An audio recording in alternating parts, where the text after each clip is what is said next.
En el ámbito nacional está tratado por una ley especial que tiene un parecido numérico muy cercano al de la ley aprobatoria del Código Civil. La ley de responsabilidad de Estado es 26.994 y la aprobatoria del Código Civil termina en 44, el resto de los números son idénticos. Y en el ámbito provincial no hay norma que atienda, que regule de manera orgánica, general o específica aún la responsabilidad de los funcionarios municipales y provinciales por los daños que pudieran causar en lo que es su actividad extracontractual. Solamente hay alguna regulación para la responsabilidad contractual en materia de contrato de obra pública que se aplica a algún otro contrato, pero no para la actividad extracontractual. Hay algunos proyectos presentados y uno que ha tenido media sanción, en el cual la provincia de Buenos Aires propone adherir a la ley nacional. Espero que no sea así, pero hoy la responsabilidad del Estado provincial y municipal se regula en un profesor americano, Dworkin, hablaba del chain novel, de una novela encadonada, o sea, se regula con precedentes como si estuviéramos en Inglaterra o en Estados Unidos. Cada precedente, cada sentencia que se dicta va agregando algo y los jueces van siguiendo ese algo anterior como si escribieran un capítulo de una novela uno tras otro. Esa es la regulación jurisprudencial que la responsabilidad del Estado tiene hoy acá entre nosotros. Dicho esto, y para pasar ya a lo que me toca referirme y hacerlo de manera un poco más apurada, si se puede. Solamente agrego que aparecen ahí algunas frases que las tengo en algún trabajo que hice y que me parece importante ir agregándolas de a poco como para tener presente algunos postulados que son importantes. El derecho administrativo, como les dije, no creo que sea solamente derecho, el derecho urbanístico no creo que sea solamente derecho administrativo, porque el derecho administrativo es el derecho que regula las relaciones entre los ciudadanos y la administración pública. Es decir, aquella parte del Estado que ejerce función administrativa, porque hay otras partes del Estado que ejercen función judicial o jurisdiccional o función legislativa. Y esto no se vincula solamente con uno de los poderes del Estado, es decir, no solamente es el poder ejecutivo el que ejerce función administrativa, sino que es quien preponderantemente la ejerce. Los otros poderes del Estado, al designar personal o realizar contratos, aplicar sanciones, el legislativo y el judicial también ejercen función administrativa, que también aparece regulada por el derecho administrativo. Ese es el derecho administrativo que en materia urbanística establece entonces cuáles son las limitaciones administrativas a la propiedad fijadas en función del interés público y cuáles son los procedimientos que se deben seguir para lograr el reconocimiento de esa modulación del derecho de propiedad, que es la posibilidad de construir alguna vivienda, por hablar de alguna manera un poco simple. Pero hay algo más que trasciende el derecho público, el derecho administrativo, que es también la ordenación, el contorno del derecho de propiedad. El derecho urbanístico creo, o conjuga normas de derecho privado y normas de derecho público, aunque las normas de derecho público son las que aparecen de manera preponderante, y a través de ese conglomerado, conjunto de normas públicas o privadas, que aparecen producidas por distintos niveles regulatorios, ya que hay normas nacionales, provinciales y municipales, dispersas en estos tres niveles internos de regulatorios, a los que se suman otros, a veces externos, es decir, supranacionales, o de niveles consensuados o integrados en estos distintos niveles. Hay regulaciones urbanísticas que están armadas entre provincias o entre distintos municipios o por entes especiales, como por ejemplo para la zona metropolitana de la ciudad de Buenos Aires, hacen que todo sea lo que se denomina tradicionalmente ordenación urbanística o regulación urbanística, un gran ámbito de dispersión.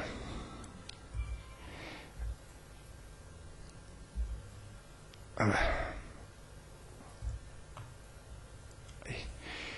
¿Cuáles son las normas principales de la ordenación o la regulación urbanística? En primer lugar, las normas constitucionales. Tanto en la Constitución Nacional como en la Constitución de la Provincia de Buenos Aires establecen normas que aplican de manera directa a la actividad urbanística. Hay a su vez normas internacionales que en el caso de nuestro país con la reforma del año 1994, por vía de la incorporación de tratados de derechos humanos a la Constitución Nacional, es decir, que son normas internas, tratados que ahora tienen la misma jerarquía que la Constitución, es decir, tratados de naturaleza constitucional, también establecen normas regulatorias del ejercicio del derecho de propiedad o de las potestades públicas para regularlo a través de las regulaciones urbanísticas. Hay normas de derecho común, las del Código Civil, a las que recién me referí, que regulan el derecho de propiedad inmobiliaria, las limitaciones de la propiedad en interés privado o el establecimiento de no indemnizabilidad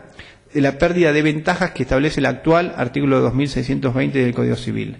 Hay normas ambientales que son parte de esta regulación o normación urbanística, tanto en la Ley del Ambiente, la Ley General del Ambiente de la Nación, 25.165, o la Ley de Medio Ambiente de la Provincia de Buenos Aires, que es la Ley 11.723, y las normativas que de ellas derivadas. Esto forma parte de la normativa urbanística o de la ordenación, ordenamiento o normación urbanística vigente en nuestra provincia y aún en nuestra ciudad, en cada ciudad en particular. Hay normativas de tipo general de nivel provincial, como el Decreto Ley 6769 del año 58, al que mal se lo llama Ley Orgánica de las Municipalidades, porque no es ley ni regula a las municipalidades, a lo sumo regulará a los municipios. A su vez, se inscribe también en este esquema de nivel general, de norma general, el Decreto Ley 9533 del año 80, que regula la gestión, el manejo y la adquisición de los bienes del dominio privado de la provincia y de los municipios. Hay otras normas también acá incluidas que no me pareció prudente incorporar o necesario. Hay normas específicamente urbanísticas de nivel provincial, como el Decreto Ley 8912 del año 77 de ordenamiento territorial y uso de suelo. Y creo, aunque algunos la incluyen como una norma sectorial, también, y esto es algo sustancial, la denominada Ley de Acceso Justo a Hábitat o Ley de Hábitat 14.449.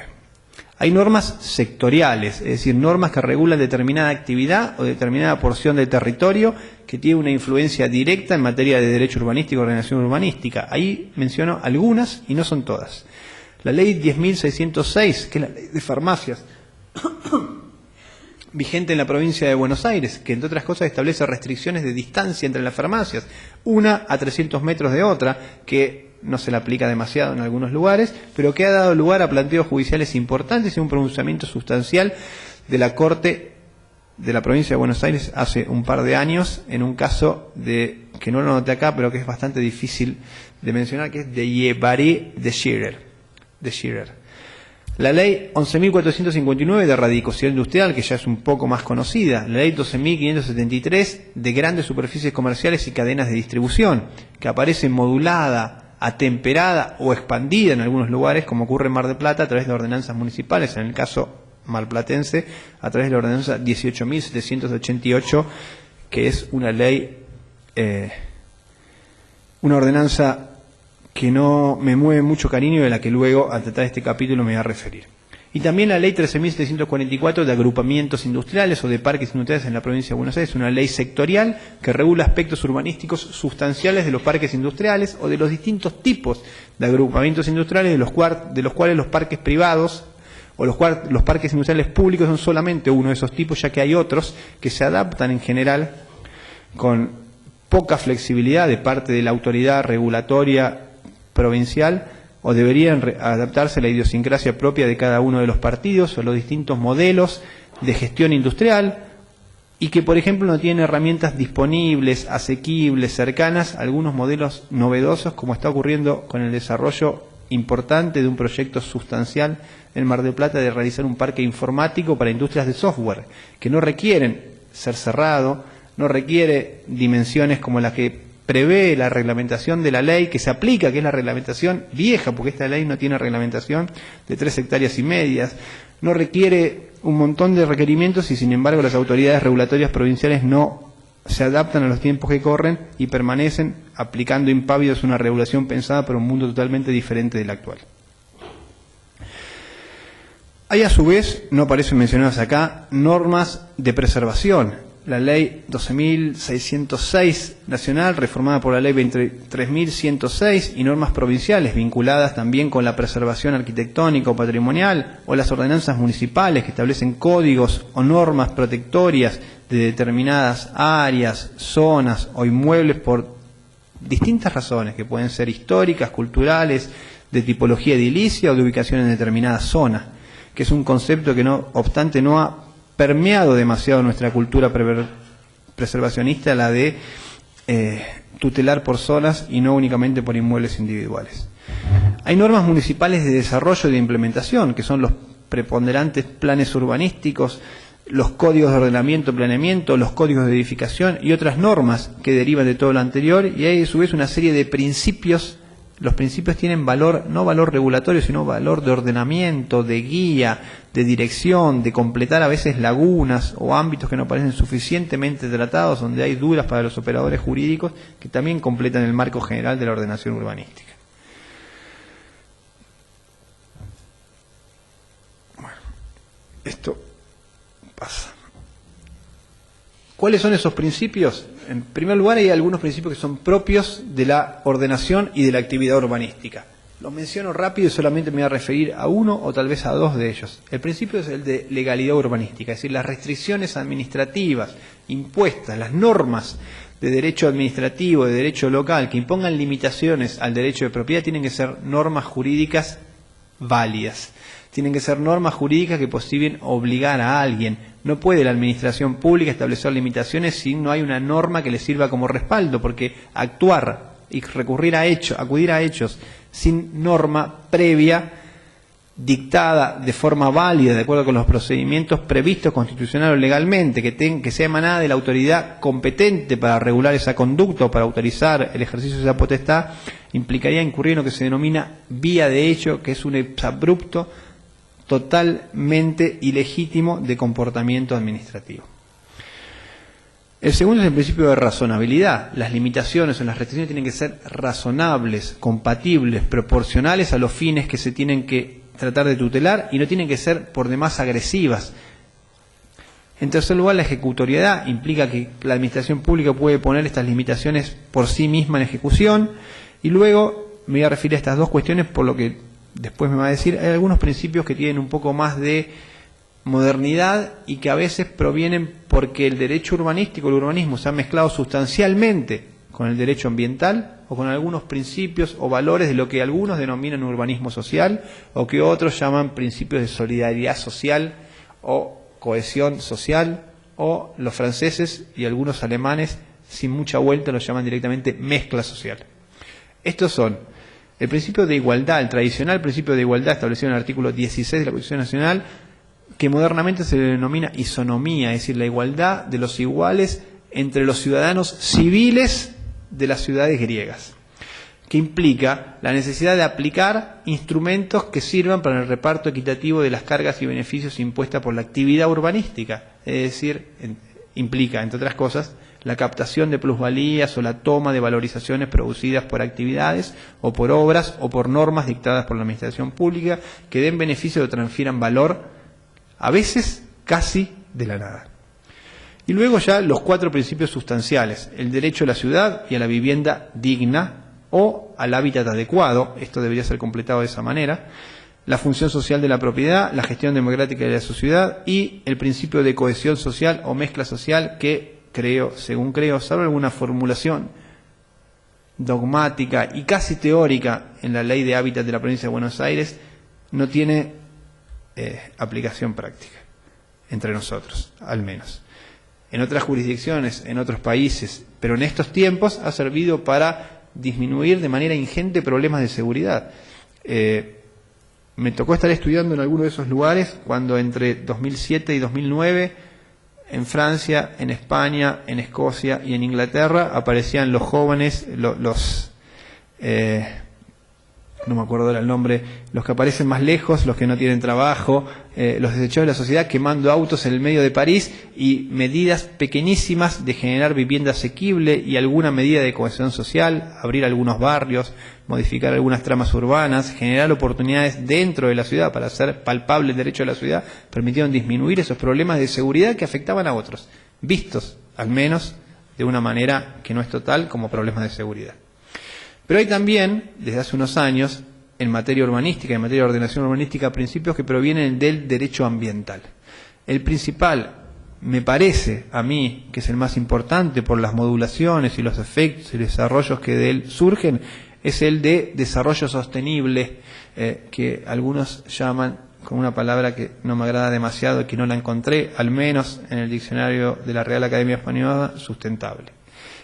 De esto implica o deriva que existen restricciones en materia de economías de energía, calidad medioambiental de edificaciones, reorganización de las tramas de transporte urbano e incluso requerimientos para los vehículos, para las cargas de intensidad vehicular, para los estacionamientos, para el ancho o largo de las vías, para la gestión racional del agua y los servicios, gestión de riesgos sanitarios, establecimiento de determinados procedimientos especiales de tipo ambiental previo a la aprobación o a la consideración de proyectos, no solo de la edificación o el desarrollo concreto, factibilidades y perfectibilidades vinculadas con materias ambientales que a veces en algunas jurisdicciones, como la local, suelen traer consigo algunas actitudes un poco abusivas y discrecionales, creo, enfocadas más en aspectos financieros o patrimoniales que en aspectos realmente ambientales,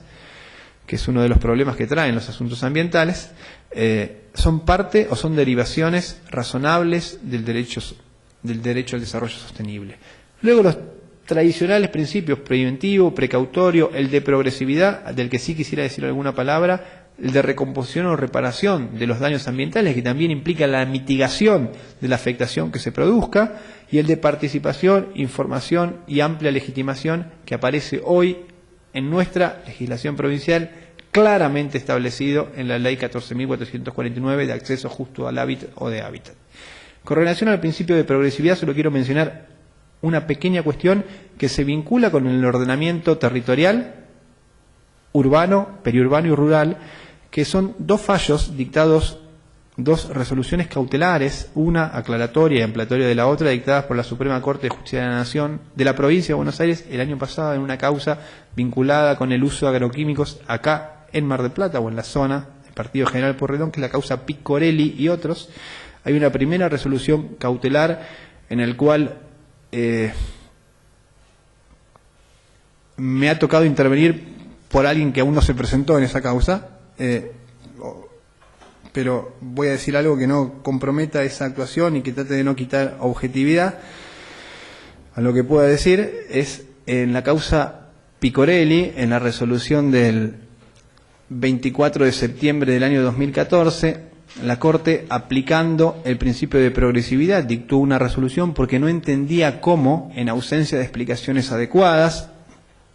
reducir un ámbito de protección en el cual se vedaba o se impedía o se restringía notoriamente la aplicación de agroquímicos establecido a 1000 metros de los núcleos poblacionales que aparecen difusa e insuficientemente determinados en la anterior ordenanza municipal de aplicación de agroquímicos, número 18.340, que no se sabe cuáles son, dónde están y qué son.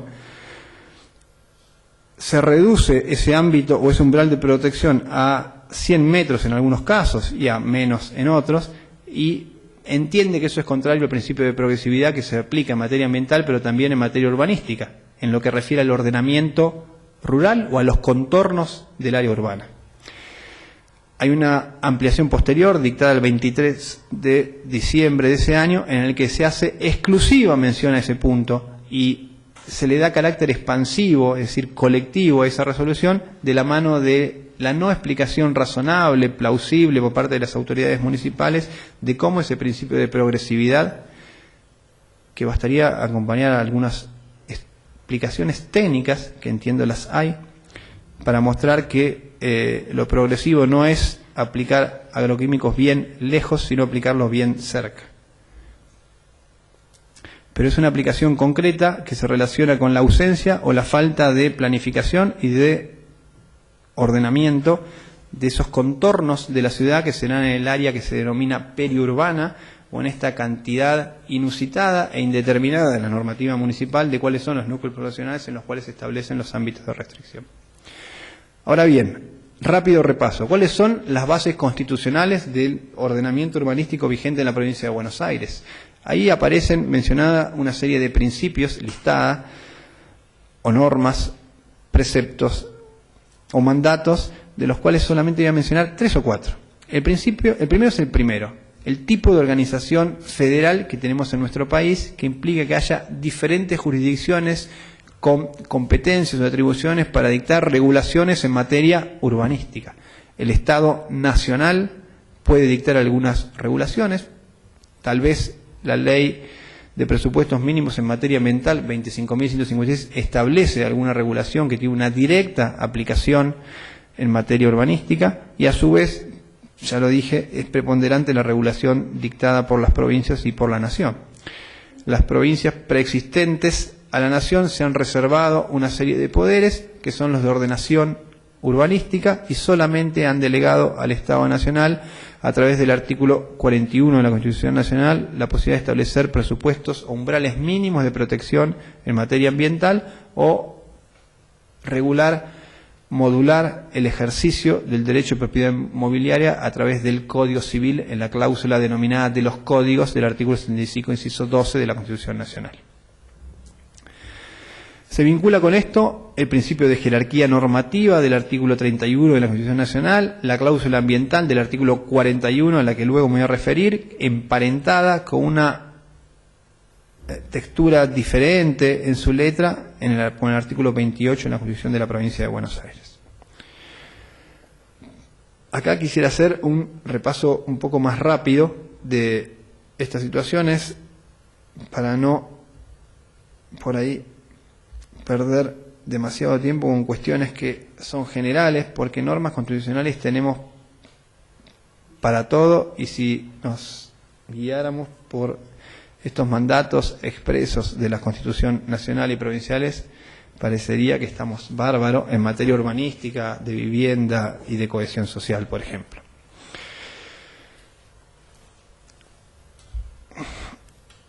Entre las normas, entre lo que quisiera mencionar es una. Yo les dije antes que en el año 94, al reformarse la Constitución Nacional, se incorporaron algunos tratados de derechos humanos a nuestro ordenamiento jurídico y se le dio jerarquía constitucional, es decir, tienen la misma fuerza obligatoria que la Constitución, están por encima de las leyes esos tratados, y algunos de esos tratados son dos: el Pacto Internacional de los Derechos Civiles y Sociales y la Convención Americana de Derechos Humanos, el denominado Pacto San José de Flores, establecen la función social que la propiedad debe tener, que es una noción que, vuelvo a repetirlo, no está suficientemente adaptada en nuestra cultura de comportamiento. En materia de derechos sociales, la incorporación que hay fue efectuada en el año 1957, luego de derogada la reforma constitucional de 1949, y aparece tratada de manera un poco a priorística en el artículo 14 bis, que entre otras cuestiones establece el derecho de acceso a la vivienda digna. A su vez, la cláusula constitucional, incorporada con la reforma del año 94, tiene una proyección no suficientemente explorada en materia urbanística, sobre todo cuando establece, y esta es una relación que la ha escrito y dicho en algunas oportunidades uno de los miembros de la Corte de la Provincia de Buenos Aires, que es el doctor Daniel Soria, creo que tal vez tomando algunas ideas que aparecen en unos viejos trabajos de Jacqueline Morand de Villiers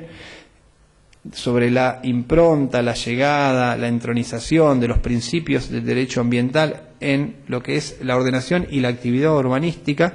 y él cataloga, clasifica, incluye dentro de los recursos naturales al suelo, y por lo tanto, al estar incluido ahí, dice que deben quedar alcanzados por este mandato de utilización racional de los recursos naturales, que puede ser regulado, normado por el Congreso de la Nación a través de la Ley de Presupuestos Ambientales Mínimos o de otras leyes, como por ejemplo podría haber sido, si hubiera sido sancionado alguna vez, el anteproyecto de Ley Nacional de Ordenamiento Territorial proyectado o anteproyectado, si se admite el uso de la palabra, entre los años 2007 y 2009 por el COFEPLAN, la Comisión Federal de Planificación urbana y territorial que funcionaba o que funciona, creo, todavía en el ámbito del Ministerio de Planificación Federal. En las oportunidades que me ha tocado hablar o escribir sobre estos temas, a mí me gusta incorporar el artículo 42 de la Constitución Nacional, que debo estar equivocado porque nunca lo vi en otro lugar. El artículo 42 es el que incorpora los derechos de los consumidores y sus implicancias, pero también agrega algo que creo que es sustancial y que es tal vez lo que más me llamó la atención siempre de la lectura y relectura de algunos trabajos sobre materia urbanística, que es la falta de apego o de acostumbramiento o de visión que tienen los operadores jurídicos vinculados con la actividad y la ordenación urbanística, pero también los reguladores y los que sancionan las leyes o las ordenanzas o dictan las reglamentaciones, de regular en contra o espaldas del mercado del suelo. Y el mercado y la protección del mercado es un valor constitucional que está en nuestra Constitución, que está establecida como un principio y como un mandato expreso. Las autoridades tienen que proveer a proteger el mercado, a regularlo. Está, no se puede negar. Y sin embargo, aunque el mercado del suelo tal vez sea uno de los mercados en los que aparecen mayores distorsiones, las regulaciones están siempre hechas a espaldas del mercado y no lo consideran, no lo tratan, no usan la misma fuerza que tienen los operadores jurídicos, o los operadores negociales que aparecen en ese mercado para volcarla contra ella, utilizarla, pensarla, adaptarla, modularla. No son pocas las veces en las que en alguna función me ha tocado ver regulaciones municipales que no tienen nada que ver con la realidad del mercado del suelo. Por eso me parece que este es un valor, un principio que debería empezar a considerarse, porque además a alguien le debe llamar la atención de que en general no haya trabajos doctrinales sobre urbanismo realizados por abogados o estudiosos que estén vinculados con las empresas. Las reglas las fijan por otro lado, en parasistemas, pero no las vuelcan dentro del sistema, y eso debería tal vez hacer que pensemos un poquito si este valor o principio constitucional no debería ser estudiado y aprovechado para generar condiciones regulatorias un poco más reales. Rápido panorama de lo que ocurre en otras provincias o en la ciudad de Buenos Aires. Hay normas impecables, fantásticas, buenísimas, que tienen algún descalce con lo que ocurre en la realidad. No sé si es lo que pasa en Buenos Aires, un territorio fundamentalmente urbano, por lo cual la consideración del aspecto urbano tiene que estar claramente determinado en la Constitución, que tiene una norma incluida en el artículo 27, que es la cláusula urbano-ambiental, ese es un nombre que creo que le puse yo, moderna, y que tiene todo lo que una norma constitucional debe tener sobre esto. Es sinceramente impecable. A su vez, desarrolla luego esa norma a través del artículo 29, en la que directamente establece mandatos, principios, directrices de comportamiento y prevé la modulación de algún instrumento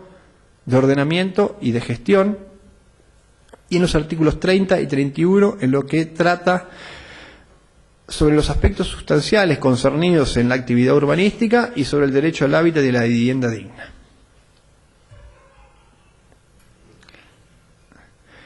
Las constituciones provinciales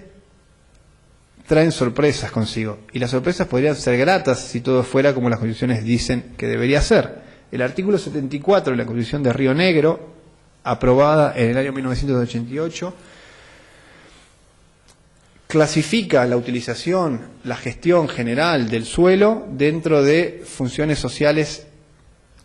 preestablecidas y fines sociales que no necesariamente, reitero, insisto en remarcarlo, tienen que ser ajenos o separados de las reglas del mercado. Lo mismo ocurre con la Constitución de Formosa, que además trae una cláusula que ahora les voy a decir que la verdad me llama la atención. La vi hace unos años y traté de buscar algunos antecedentes sobre eso y no pude encontrar demasiadas explicaciones, pero no deja de ser de llamativa consideración su formulación. Porque establece que solamente tendrán carácter de municipios autónomos aquellos en los cuales el plan de ordenamiento territorial se hubiera aprobado. Por lo cual, aquellos que no tuvieran el plan de ordenamiento, la planificación desarrollada, aprobada, implementada, no son municipios autónomos. Y uno piensa en esos territorios, en ir, dar vueltas. Hace 2 o 3 años me tocó ir a un congreso en Formosa, en el que además me tocó hablar, no sé si era la sobrina o la hija, que es la secretaria legal y técnica del gobernador, Infran, con ella, y estos valores o principios o realidades que la formulación constitucional de las cuestiones urbanísticas presentan, no parece muy compatible con la realidad.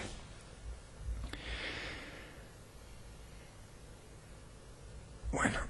esto es un poco... Acá está. El artículo 167 dice que los municipios, con su plan regulador aprobado por su Consejo Deliberante, pueden dictar su propio acto orgánico, por lo cual pueden regularse, autorregularse, autonormarse, desenvolverse de manera autonómica en los términos del artículo 123 de la Constitución Nacional.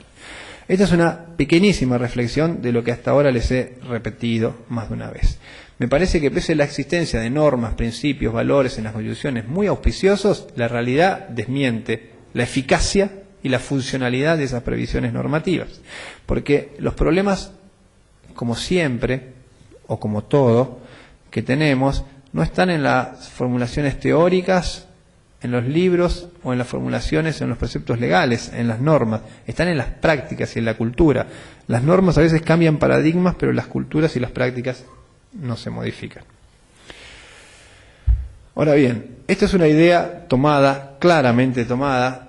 mejor dicho, copiada, de Daniel Soria en la charla que dio aquí, en otro lugar fue hace 2 años, o en la Facultad de Derecho hace 1 año. Él establece que hay 4 tipologías básicas de cómo se regula